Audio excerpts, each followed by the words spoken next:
The rise of the Global South, a geopolitical worry for America?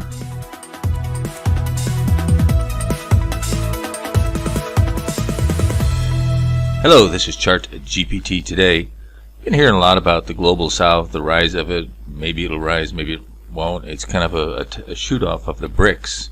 Of course, the BRICS was Brazil, Russia, China, India, and a few others. But now it's kind of grown into the Global South. Of course, the Global South that you've heard of came from back in the 1980s when Willy Brandt, the West German former chancellor there, called it the Brandt line. He basically called it the developed world versus the developing world. Of course, Australia was a little bit of a carve-out there.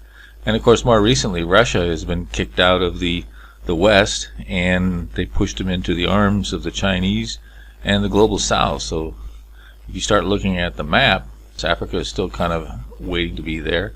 It's starting to get the blue against the red there. So it does look like the West is somewhat shrinking. We're all going to look at some numbers here to see what's going on.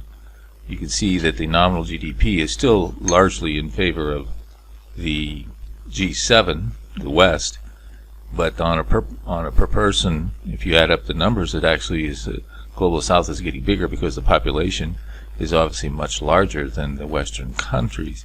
Of course, they say demographics is destiny, so this could be the future. Now we look at also the trend. We can see the trend in 1995. 44% was the G7. Just now recently, if you add up all the BRICS nations, it's starting to be larger. So that is a concern for the West, or not.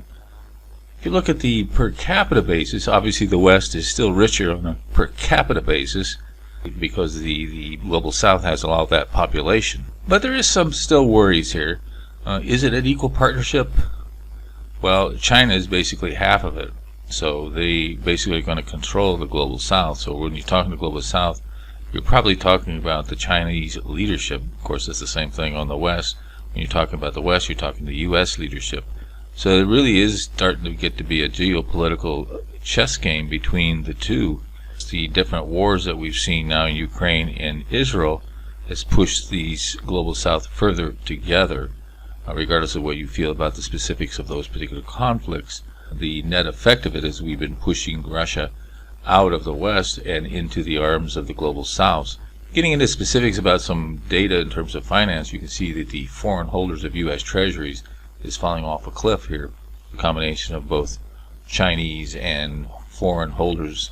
The people are selling U.S. Treasuries. They're leaving the dollar. See this in the transaction from the Fed there. You can see the trend recently has fallen off a cliff, and I think that's because of the recent wars, and people are pulling out because of the geopolitical situation. Here's another chart here, quite interesting, that the Chinese-Russia trade has soared in the past 2 years. It's gone from virtually nothing 10 years ago to now it's a $250 billion there, which is huge. The biggest concern on the geopolitical front is the arms. India now is starting to sell arms to the Global South, and the Global South is just not happy with the way things are going in the West. They think they're not getting a fair shake and with equal respect. Well, we asked the AI, what's pushing countries into the Global South? Is it the sense that they're being not taken seriously by the Western countries and they're looking for someone to trade with in a more meaningful way as opposed to being prejudged the way they are? And China, are they good actors for this, or will they end in tears? Anyway, take a look at that AI, see what it says. And take our online poll. Will the Global South continue to grow and gain more power in the coming decade? Follow the post link to do that in the description box below. And don't forget to subscribe.